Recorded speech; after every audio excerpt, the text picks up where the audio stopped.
told him to do it. Claims he heard voices coming from within the house.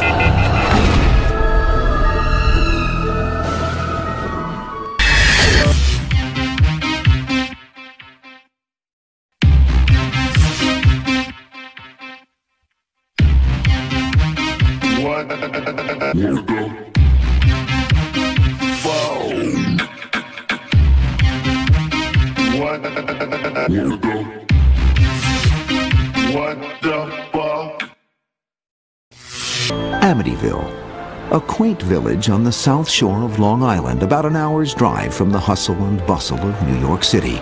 A seemingly ordinary American town whose name is derived from the Latin word for friend. Yet it is also a name that remains inextricably linked to a series of events that began with the brutal murder of an entire family and ended with another family's nightmare. The story became known to the world as the Amityville Horror, but it's a story that the people of this closed-door community would just as soon forget. All that publicity, and the movies I thought were ridiculous too, and I just didn't believe it. I guess I don't believe the supernatural. It's the drunk kids that come back looking for a thrill night. They have nothing to do, so let's go to Amityville and find the house. Long before gaining notoriety for its House of Horrors, Amityville was a community rich in history. Will Rogers lived here. Annie Oakley was here. Goddard, the great space flight engineer, shot off the first rocket here. Even George Washington spent a day here supping, as he said in his diary, as he completed his tour of Long Island. But for nearly 3 decades, a certain house on Ocean Avenue has attracted more attention than any other landmark and cast an ominous shadow over this otherwise idyllic coastal village. This modern-day horror story has its origins in the history of Amityville and Ocean Avenue itself, a history that dates back to the region's earliest settlers, the Montaukett Indians.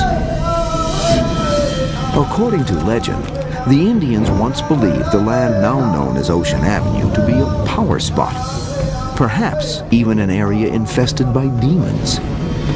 Tribal enemies, or those said to be possessed by evil spirits, were left to die on this land and then buried face down, cursed to stare for all eternity into the dark abode their spirit was sent to join. Montaukets believe there is good and there is evil. The spirit is very movable and it can come and go and do a lot of things. Jay Anson's The Amityville Horror documents another legend about the Ocean Avenue property, one dating back to the Salem witch trials of the late 1600s. According to this account, a man named John Ketchum, after being forced out of Massachusetts for practicing witchcraft, set up residence on or near the spot of Amityville's famed House of Horrors. It is said that Ketchum continued his alleged devil worship until his death, and that his body may be buried somewhere on the property. Early deeds do suggest that Ketchum may have existed, but whether he fled from Salem or ever practiced witchcraft on the land cannot be verified. We were never able to physically connect the Ketchums who were burned at the stake in Salem, Massachusetts. But it's very interesting that there's a Ketchum Street or a Ketchum Place right in the immediate vicinity of the residence. In the summer of 1965, the house at 112 Ocean Avenue is sold to the DeFeos, a close-knit Italian Catholic family. It is a prosperous time for the city-bred DeFeos, a prosperity evidenced by their move from a small Brooklyn apartment to the 6-bedroom, 2.5-story Dutch colonial on Long Island's affluent South Shore. The DeFeos have 5 children: John Matthew, Mark, Allison, Dawn, and their eldest son, Ronald Jr., better known as Ronnie or Butch. Ronnie had a close relationship with his mother. His relationship with his father was a love-hate relationship. Mr. DeFeo's way of showing love to his children, especially his eldest son Ronnie, is by spoiling them with money and material things. It would be nothing for his father to give him, you know, $1,000 for him to spend. He never really had to work. He had a lot of jobs that he lost. He wound up working in a car agency for the father, but he didn't have to. I think they thought that money would make the difference. Look how wonderful our life is. But it's not very wonderful. Material excesses and family discord may not have been the only forces at work in the DeFeo home. From the very beginning, Ronald DeFeo Jr. senses that he is not alone in the house. Well, when I first moved in, you start hearing noises of different things at night. Noise, like you thought somebody might have been walking around, pipes banging. Oh, they were always saying somebody's in the house, ghost, all of it. Once in a while you'd hear screaming, but there wasn't nobody screaming. According to trial testimony, by 1973, the incidents of violence and abuse within the family begin to escalate. Ronnie's mother was downstairs doing laundry, but the kids were making a tremendous fuss. And she was yelling at the kids were yelling, and the father kept yelling at her to shut up. He wanted to eat his meal in peace. And she comes up the stairs with a basket of laundry. And the father walks over to the stairs and punches her in the face. She falls down the stairs. He closes the door and he says, "Now we'll have some peace. We can eat in peace." And that scene, for me, summed up what life must have been like in that house. Desperate to escape his troubled home life, Ronnie immerses himself in Long Island's South Shore bar scene and the early 1970s drug subculture. He was into heroin. He was big into speed. He would take LSD. So I think he was a very heavy user, and he probably started very early. As Ronnie spirals out of control, one family argument nearly turns lethal. All sorts of violence is going on. Ronnie's sister Dawn and her father are having a violent argument. And so Ronnie's going to settle the argument. Picked up a shotgun. I knew the gun was loaded,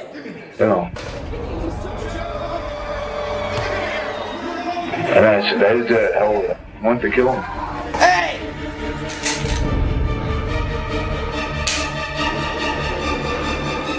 But the gun didn't go off.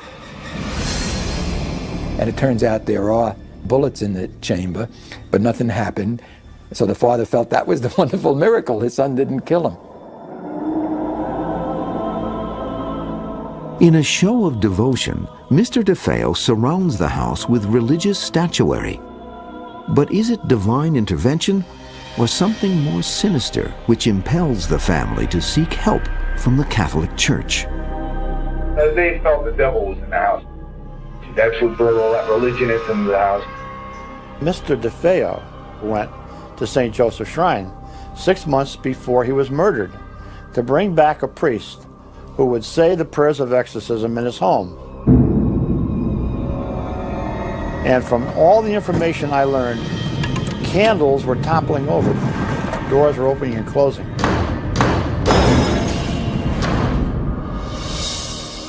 A letter from St. Joseph's Oratory in Montreal, Canada, states that they have no official record of this incident. When people asked Mr. DeFeo why he had all these special holy statues around his home, he said, "It's because I have a devil on my back."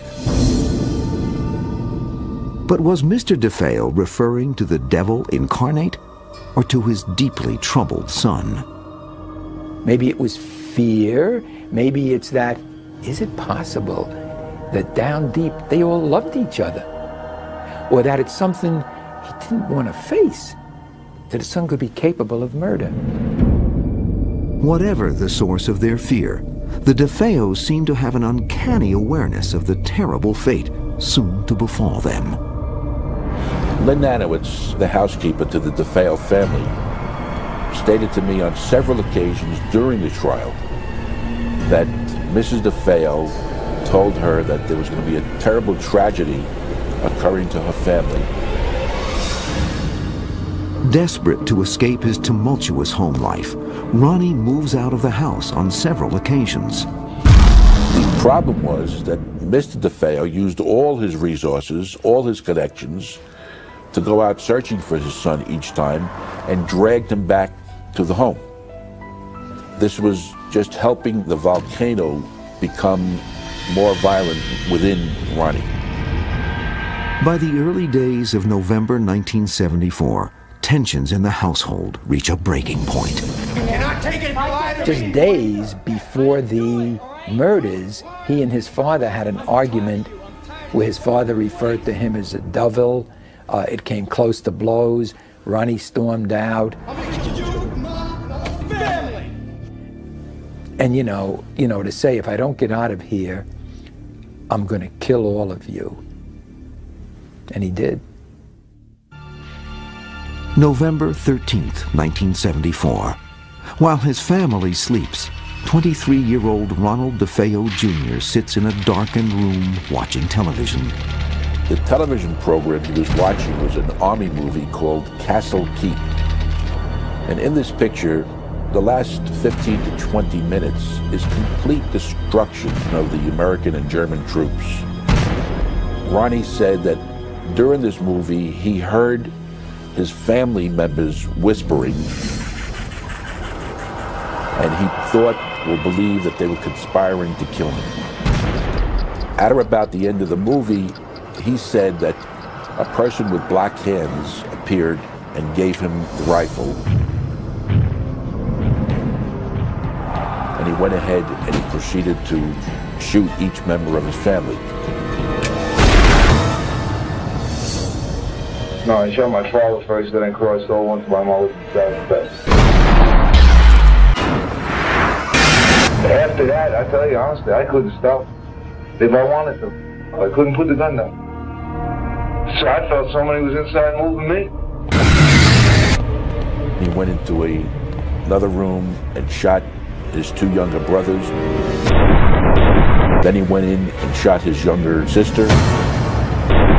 And then he went upstairs and shot his older sister, Dawn.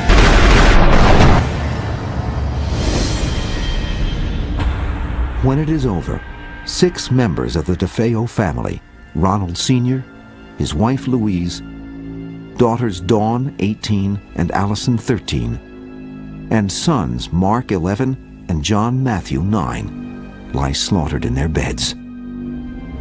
The following evening, Ronnie himself reports the murders. Citing his family's alleged mafia connections, Ronnie is taken into protective custody. Within hours, however, he confesses. News of the tragedy spreads quickly, leaving friends, family, and the entire community devastated. There was enormous shock. I think it's still one of the things for which Long Island remains infamous. At DeFeo's trial 1 year later, defense attorney William Weber tries to prove that his client was legally insane at the time he committed the murders and therefore not responsible for his actions. Ultimately, the jury finds him sane and guilty on all 6 counts of second-degree murder. He said voices told him to do it. All they asked me is, what happened in that house that night? I'm going to tell you exactly what happened. There was a fight earlier that night. My father told my sister, I'm going to get you, I'm going to get you. Now the 2 of you. It's not one of you anymore, it's both of you. We both agreed he had to go. So we waited for him to go to sleep. But we both walked in the room and we closed the door. Them doors are 2 inches thick and they're solid oak. I looked at my sister. I didn't have the heart to do it. I had to pump some courage up in me. I had a lot of dope in me too. And I swear to God, I had the gun pointed at him. He must have heard us or something. And must have opened his eyes. He was on his stomach. He must have opened his eyes and seen the 2 of us in the mirror. And man, he started to get up. I had the gun pointed and just going through my mind now, boy, if he gets his hands on this gun, he's going to wrap it around my neck. Next thing you know, I hear a shot. But I didn't fire it. He's getting up. He's starting to get up now, my father. I put a second round in him. It was mass confusion. So I swing the gun over and fire another shot. Now I shot my mother. I didn't know what the hell was going on. I said, well, you know, I mean, this is crazy. This is mass confusion in this bedroom. Mass confusion. Yet even as Ronald DeFeo Jr. serves 6 consecutive 25-year-to-life prison terms, several troubling mysteries about the murders remain. To this day, no one is certain how Ronald DeFeo Jr. killed his parents, 2 brothers, and 2 sisters, and nobody heard a thing, how none of them even woke up. Maybe they were drugged. No, that proved not to be true. The next theory was that, well, he had a silencer on it. That theory didn't hold water. There would be some fragments of the silencer that would have been left on the crime scene. How do 6 people get killed and there are no gunshots? One possible explanation is offered by parapsychologist Hans Holzer. When there is a strong psychic field, sound will be inhibited. We know this from other cases because the electromagnetic field, which is representative of an entity of this kind, does interfere with the perception of sound, and sound was not heard. Others believe that the position of the 6 bodies bears an eerie similarity to the local Indian legend, which holds that tribal enemies were buried face down. An Indian curse, some say, may have driven Ronald DeFeo Jr. to murder. Young DeFeo had always been very high-strung and certainly given to psychic ability. And it is not inconceivable that the influence in the house were manifested gradually through him. I think the entity tried to get him out of the house because the house was on sacred ground. After Ronald DeFeo's trial and conviction, the people of Amityville believed the horror was over. It had just begun.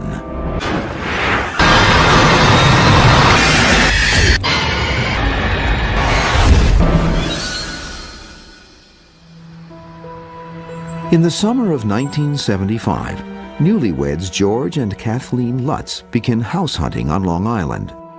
George, a 28-year-old ex-Marine, runs his family's surveying firm. Kathy, 30, has 3 children from a previous marriage: Daniel, 10, Christopher, 7, and Melissa, 5. Although the Lutzes have only a modest budget, the real estate broker talks them into viewing a certain Dutch colonial overlooking the water on upscale Ocean Avenue. It's the kind of house they don't build anymore. A relic of a time when the world wasn't in such a hurry, when there was still time for a little charm and elegance. It has stood empty for a long while, and at the price, it is a bargain. For a growing young family, it is almost too good to be true. What do you think? I love it. This is the first interview the Lutzes have granted in more than 20 years. We first saw the house in the fall of 1975. Went over with the broker. She said, I wanted to show you what the other half of Amityville lived like. Pulling up to it, she started to tell us things that the house had as far as a number of bedrooms. When we walked in the house, Kathy looked around right from the foyer and just started smiling. She really fell in love with the house. It was very obvious. And we walked through, it had 6 bedrooms and a boathouse for our boat and 2-car garage and a heated pool and a basement on the water, which was very rare. All the things that we talked about, we found in one place. For George and myself, we could bring more things together within this marriage. A new home, space for everybody, space for growth. Only after George, Kathy, and the children fall in love with the house does the broker mention its gruesome past.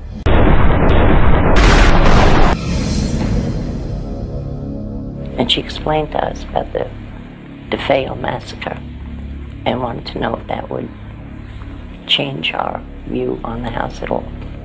We discussed it among the 5 of us, and there was no problem. It was, it was unfortunate that that had happened there. It was reflected in the price, of course, but we weren't superstitious, thinking that there was anything wrong that way. There was a sign outside the front of the house when we first looked at it. It said High Hopes. And when I look now, those same high hopes were within us. On December 18th, 1975, 13 months after the murders, George and Kathy move in with their 3 children and the family dog, Harry. A friend of George's, after learning of the house's tragic history, insists that he get it blessed by a Catholic priest. Lutz, a Methodist, calls upon the only priest he knows, Father Ralph Pecoraro. I first met Father Ralph, which we came to know him as Father Ray, when I was in the process of obtaining an annulment from my first marriage. He and I became good friends. On the same day the Lutzes are moving in, Father Ray comes to bless the house. I was blessing the sewing room. It was cold. It was really cold in there. And I thought, gee, this is peculiar, because it was a lovely day out. It was winter, yes, but it didn't account for that kind of coldness. It wasn't until much later that we learned what it was that had happened to him while he was doing that. He did stop us before leaving and say to us that not to spend too much time in that sewing room. For some reason he felt uncomfortable there. I was sprinkling holy water, and I heard a rather deep voice behind me saying, "Get out." It seemed so directed toward me. I was really quite startled. I felt a slap at one point on the face. I felt somebody slap me, and there was nobody there. Christmas, 1975. For the Lutz family, the lovely house at 112 Ocean Avenue is a dream come true. But from the day they move in, they begin to detect the house's strange sensations. All homes have sounds that you need to come adjusted to. How the water sounds, the dishwasher in the middle of the night. There's sounds that all homes have. As the holidays draw to a close, however, the sensations in the house grow increasingly ominous. After the love of Christmas came down, that's when the sounds in the house were different. They weren't ones that I wanted to become familiar with. It changed. There wasn't the warm glow anymore. Now there was a blaze. There was a scraping. And there was a banging.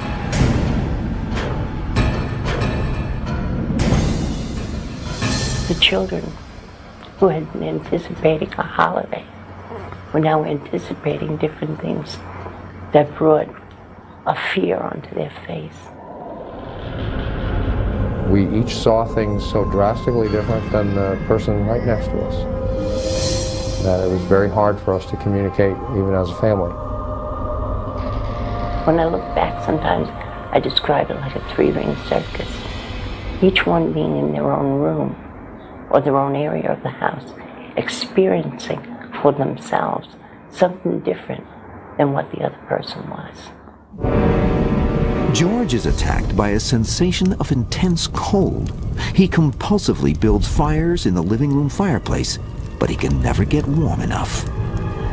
He became obsessed with how much firewood there was, and then would there be enough to keep burning, that he would be continually going about the fireplace, checking the fire. Fights break out between the normally loving family members. Slowly, each of their personalities begins to change. In the ensuing days, the family is subjected to a series of strange and inexplicable events. Extreme fluctuations in temperature, recurring black stains on the bathroom fixtures, and an infestation of flies in the dead of winter. When we first looked at the house, very first time, we noticed no flies anywhere in the house. Especially when you think back now, they were limited, in particular to the sewing room, second floor. Same bedroom that Father Ray had asked us not to use as a bedroom. The longer we were in the house, the more flies there were in that room. I don't have an explanation for how or why, but that's where they were. As the days wear on, other strange discoveries fuel the Lutz's mounting sense of unease. I was down in the basement one afternoon, and there was a particular shelving area that I really wanted to relocate, and it looked like a portable. So I moved it, and much to my surprise, there was a small room behind it, and it was painted a red. We keep calling it a room, but we don't know what else to call it. It's a very small space. The fact that it was red and that it had an odor was the disturbing part. Then when Harry, our black lab, wouldn't go near the room, cowered away from it, that was more disturbing. This red room was not in the original house plans. Who built it? Why was it hidden?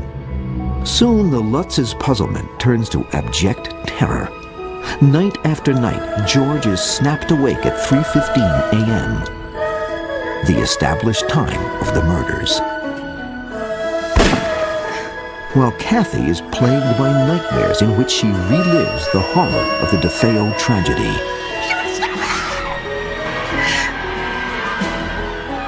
There was one that was very vivid, and where I experienced where the bullets went in and out of Mrs. DeFeo's body, and I was able to determine who died in what order. And later on, when we met with William Weber, who was the attorney for Ronald DeFeo, and he confirmed what the police had found, and they had never published where the bullets went in and out of the body. George becomes disturbed at the way his wife and children begin sleeping in their beds, the same position as the murdered DeFeos. I would not sleep on my stomach, everyone else did. None of us ever slept on our stomachs before moving in the house. We later came to believe that's the position the bodies were in. Slowly but inexorably, the influence spreads to the children, in particular, 5-year-old Missy, who boasts about her new imaginary playmate, Jody. I recall one morning I was in the kitchen, and Melissa came in, and she said to me, "Mommy, do angels talk?" And I said, "Yeah, I think so." "Why?" And she said, "Well, I think I have an angel in my room." Missy described it as a pig that had the ability to be very big or very small, invisible or visible. But Missy would say things about it that it said that you knew she couldn't make up on her own. One of the most uncomfortable statements that Jody made was, "You will always live here." That's not something that makes you comfortable to hear your child's invisible friend is saying that. George and Kathy dismiss the stories of their daughter's invisible friend until Jody makes its presence known to them. I saw eyes looking down at me from Missy's bedroom window when I would be coming back from the boathouse at night.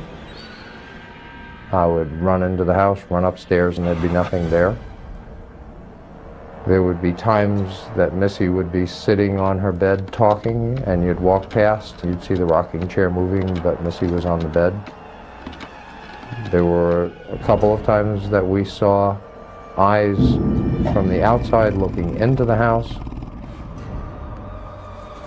There were tracks in the snow that were made by something with a cloven hoof. During the first 2 weeks of January 1976, a series of terrifying and mind-numbing events finally convince the Lutzes that some evil force is residing in their house. How do you explain an odor that all of a sudden appears, or a cold spot in a room that you walk through, the cold is not there anymore? Or the front door slamming, and you go running down and the door's still locked, but you heard it happen. Desperate to rid their home of the diabolical presence, the Lutzes are advised by a friend to first open all of the windows throughout the house and then go from room to room reciting the Lord's Prayer. Sounded like a solution to us. We did the same thing. When we did that, we heard a chorus of voices say to us, "Will you stop?" I believe that's one of the things that we did that caused the presence there to become less than happy with us. Not until sunrise does the family dare fall asleep, unaware that their battle with the supernatural has just begun. After failing to cast the evil presence out of the house on Ocean Avenue, the Lutzes attempt to seek help from Father Ray, the Catholic priest who first came to bless the house, but find their efforts to reach him thwarted by some unknown force. And each time I would attempt that call, that contact, we would run into interference on the phone.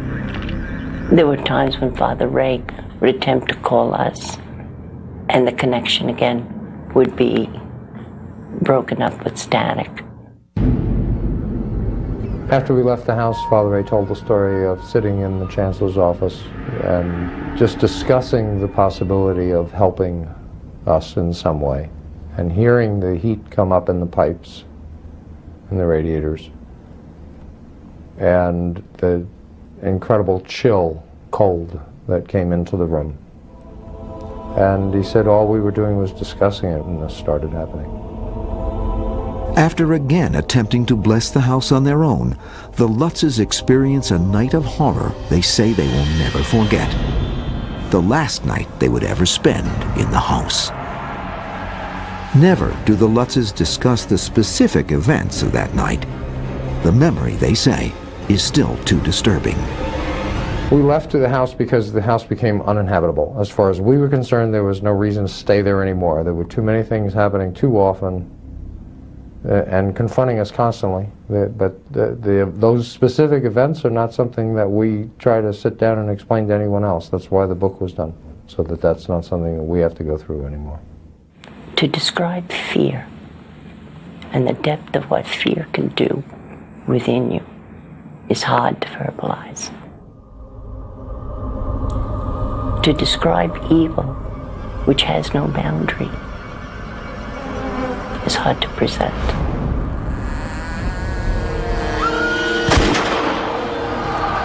But this is what the family was experiencing that night. Each one with the degree that they could handle it. This sense for our very lives was there, and we chose to go.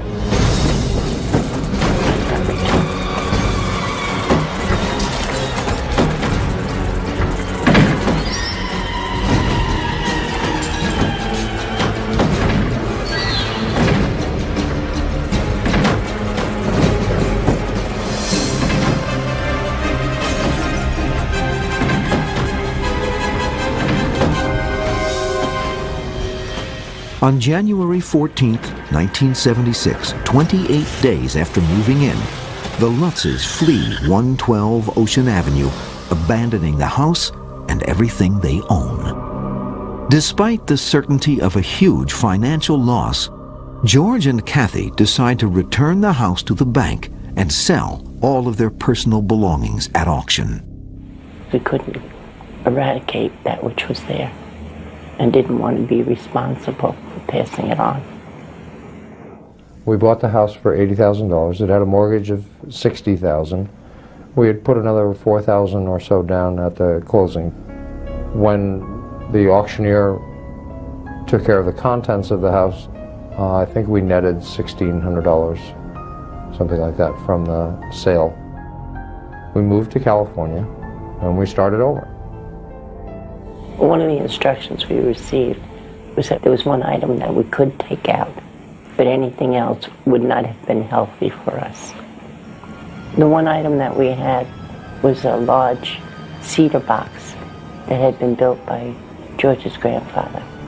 And inside of that were some of the children's baby pictures. That's about the only item we came out with. Although the Lutzes may have escaped Amityville, they cannot escape the onslaught of publicity that follows them to California. When we left the house, we sat down and did a series of tapes for self-help, and we just talked about everything we could possibly remember that took place in the house. And that eventually became the Amityville Horror, the book. The movie, on the other hand, was a work of Hollywood. In the midst of all the media hype surrounding their story, the Lutzes claim the evil forces continued to haunt them for many years, until help came from the exorcist for the Archbishop of Canterbury. He performed a rite in his church that helped us for the rest of our lives. There came a point when we said we have to stop blaming things that aren't right or going right in our lives on the house. But as time went on, it was like a half-life. It just slowly went away until today it really doesn't exist. George and Kathy, who are now divorced, maintain that their experiences in Amityville have had the most lasting impact on their personal lives. The story of our lives through Amityville is not the story of one person going through. It's the story of a family, 5 members, each one coming with what affected them and bringing it in. I think what we lost there was the people that we had been prior to moving in. The children in particular, their life was so dramatically touched by what they experienced there. So you could retrieve some things, but you couldn't retrieve that portion of your life prior to. But what of the supernatural forces that drove the family out of 112 Ocean Avenue? What exactly were they? And why did they seem to only affect the Lutzes? When we moved into the house, we were practicing transcendental meditation. I think in the practice of that, it opened up the mind and the spirit to other things and brought about a sharpened sensitivity. And I think we opened ourselves up to it. I think that whatever was there was very intelligent, very impatient. I think its abilities are far more powerful than we really understand. I think you know evil from experiencing it. I would say it was demonic.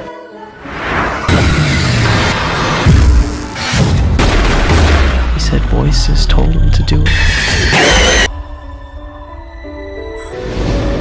It took a dream and it shattered it. It took innocence and it destroyed it.